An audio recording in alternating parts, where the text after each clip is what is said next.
All right, away we go. It is the Nightcap right here on BearcatJournal.com, brought to you as always by Galactic Fried Chicken. Visit www.galacticfriedchicken.com. Download the app for Android, iPhone, everything Galactic. Get down to Dayton, Kentucky. Tell them to pump it up. Save yourself 15%. Open Wednesday through Sunday, lunch and dinner. So get down there, support our guys, and get yourself some great fried chicken, the best chicken tenders in town, and maybe the best sauce in town as well with the Galactic sauce. Spicy chipotle honey mustard. It's fantastic. So make that happen. All right, Aaron, let's get to it. A little bit of a somber tone on the Nightcap tonight, as maybe for the first real time in the Wes Miller era, they had a target that they had their sights dialed in on and weren't able to get the job done with the commitment of four-star forward/center Arlington Page to USC tonight. Right. Obviously, that potentially has implications on the number one player in the class, Isaiah Collier, who plays with Page at Wheeler High School, played AAU with Page. The two have known each other and been close for a long time. Tweeted out, "Don't assume."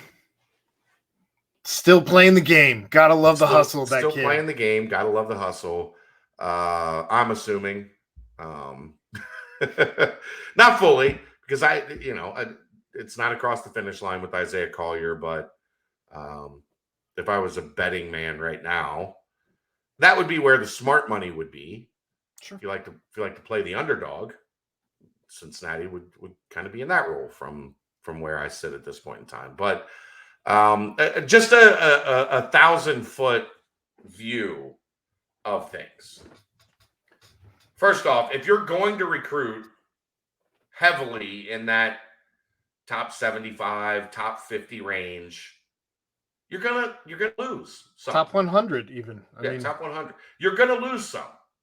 That's just the reality of the situation. I know people are in their feelings tonight because it feels like this is a forebearer to not getting either of these guys that this staff has prioritized for a long time.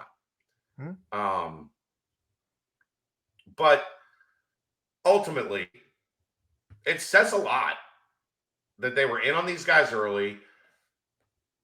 Page was a guy that up until this spring and summer wasn't even seen as a high major player. Was seen as more of a mid-major kid, a developmental kid. Cincinnati was in on him early. They were in on Isaiah Collier early. What we're learning is this staff has a pretty good eye for talent and the ability to build relationships, not just with the kids, but with their parents, with their coaches, with the people around them.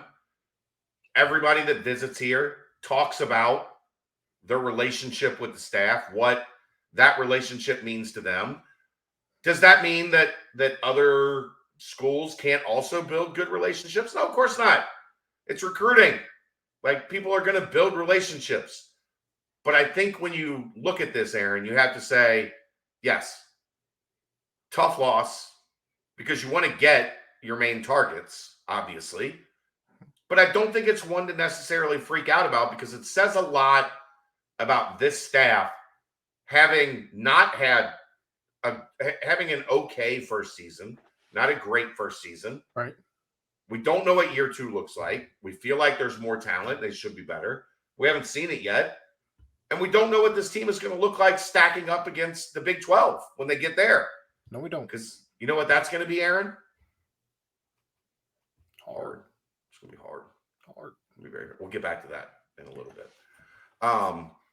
But from your perspective, you're a guy that your emotions. I wear them right here. Right on your sleeve. Right here. How did you feel when I said on the BBP that Page had committed to USC? I mean, it hurt. It hurt. because especially when you see Everybody hurts. love hurts. Sometimes. But it's weird because you're trying to put tea leaves together with these kids, Yeah. and you see when Jizzle James commits, you see Arlington Page like, oh, I'm gonna ride coattails on this too. Here's my official visit pictures from Cincinnati. 5 minutes later, and it just seemed like things were falling into place. So then you see, with no indication that he was even committing tonight, just out of nowhere, out of the blue, That's Arlington Page for you. ESPN announcing through which Paul Biancardi, who's has been a coach, is very connected in the industry. Just an interesting way for all of it to come out. But yeah, like I said, that one hurts because again, it's the first L that we've taken with the big targets, the big fish, the whales, Right. that the staff has been going after. That said, it's the reality is yes, you're going to miss on some of these guys. You also have established a new reality here in Cincinnati that this staff is going to be taken seriously by top 50, top 75, number one in the entire country kids. Number 3 in the entire country kids. Maybe we don't always go after the kid who ends up at number 1 or number 3 or even a top 5, top 10 kid. But I also have faith in this staff now that they are excellent at evaluating talent early on, not Johnny come latelys. Yeah, they're not, and trust me, there are these staffs because Sure. I've seen it happen. Sure. Looking at UNC State, that like every time new rankings come out, new offers go out. Oh, well, this kid wasn't good enough for you yesterday, but today he made a 36 spot jump in the rankings, so now he's got an offer. That's not what they're doing. I agree, and I am happy that we don't have a staff like that where they just rest on their laurels, wait for everyone else to do the work, and then pounce. They're out ahead of, and maybe that's why they're in with these kids is because they are evaluating the talent and recognizing it well before they're elevated all the way to the top. But in any case, it's super cool. This fan base has clamored, has begged, has yearned for this moment where they have a staff in with these types of kids. And Wes is not doing that with just 1 or 2 in the whole class. He's setting his sights on guys that he likes this high in the recruitment or this high in the rankings. And it's cool to see. Here's the other thing I would say. Like, you have to think of this also long term. They've built a great relationship now with the staff at Wheeler High School in Georgia. Yeah. One of the predominant talent producers at the high school level in the Atlanta area. So maybe this doesn't pay off in Page and Collier, but maybe there's a 2026 kid that pops up. Sure. And that staff at Wheeler knows Cincinnati's going to do you right. They're not going to bullshit you. They're going to be honest and open about it. They're going to be aggressive. They're going to do right by your kid. And maybe this results in a situation where down the line, like I know we talked about it with Steve Reese, who we talked to last week, who runs the Florida Rebels AAU program. And now all of a sudden, what? I was just thinking, also when Cincinnati recruits you, you're for real. Right. Yeah. You know what I mean? You are a dude. Right. So building those pipelines, building those avenues to talent that can pay off at any given time. That's what a new staff has to do. Where are our target areas? Where are the kids or the programs? Okay, we know these kids are going to be coached right. They're going to be trained right. They're going to be about the right things. You want to get involved with as many of those programs as you can. That's why I know we always go back to Luke Fickell. Why do you think Luke Fickell has been so good recruiting Ohio? Because he knows these are the places that things are done right. But those These places are where they win. These are where the kids are about football.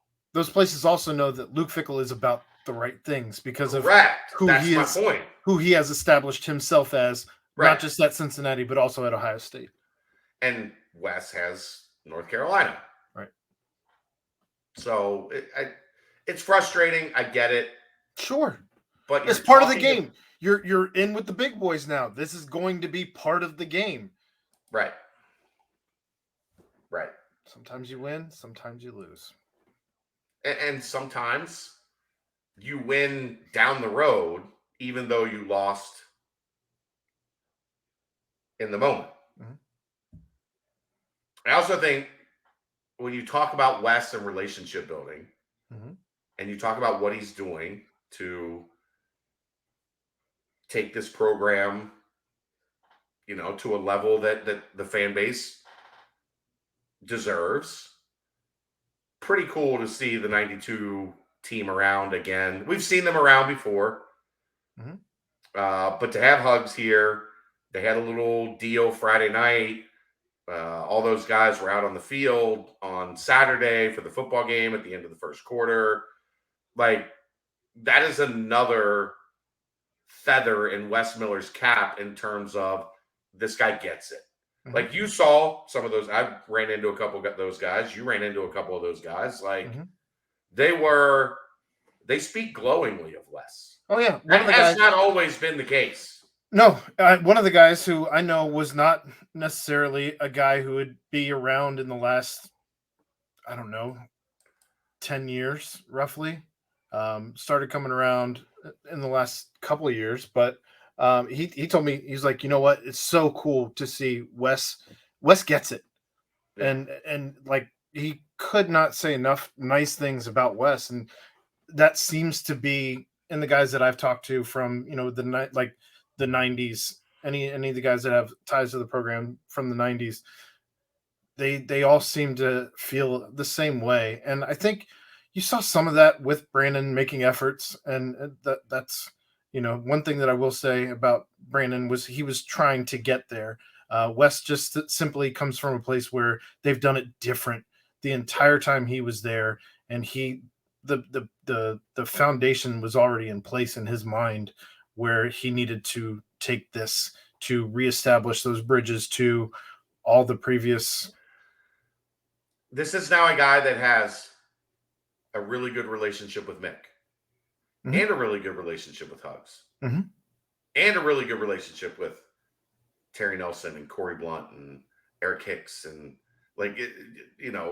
Lenny Stokes and Steve Logan, and like all of a sudden, and now as that younger group with Troy Copain and Gary Clark, mm-hmm. and Trey Scott and all these guys that he doesn't really have any direct connection to, he has gone out of his way to say, my office is always open. Our practices are always here for you. If you want to come and see Bob, come and see Bob. Like a lot of these guys, when they're overseas and playing, if they get injured, you know what the first thing they do? They come back to Cincinnati to see Bob Mangine. Well, and I mean, I think it all starts with that hiring of DeMar Johnson and having a guy who's in the inner circle with a lot of the alumni basketball. And having Kyle back as a GA for a year. Yeah. Yeah. So gets it. I mean, every time that we've stopped by the basketball tailgate, you're always seeing somebody alumni in the tailgate now, which it used to just be Terry. Yeah, I mean, that was those times where when you started coming around, that was because of COVID and things were weird. Things are just now getting back to normal. I'm just saying. I know. I'm just telling you, like there were plenty of former guys around at like Mick's tailgates or when Mick was the head coach. We went through a lot. It's getting back to normal. And these guys all rave about their interactions with Wes and their feelings about Wes and their feelings about where the program is at. Mhm. And this is like the third time Hugs has been back for an event with Wes. Like, Pretty cool to see. yeah. Mick's got a long flight to get here. West Virginia, not as far. I'd be okay if I didn't see another Mountaineer jacket on the Yeah. football field. Yeah. In a recognition sense, like if he's there because we're playing West Virginia, so be it. Well, that's now next year. This has got to be the last time, right? Yeah, right. The friendliness over the whole West Virginia thing. You come back again, you better be donning a CPAW and Yeah. you're retired. Right. The glad handing, I think, is a thing of the past at that point. We were all thinking it. I know. All thinking it. Yeah, I know. All right, that's going to wrap it up. We'll see you tomorrow night. It is the Nightcap. Brought to you by Bearcat Journal. Brought to you by Galactic Fried Chicken right here on BearcatJournal.com. Sit!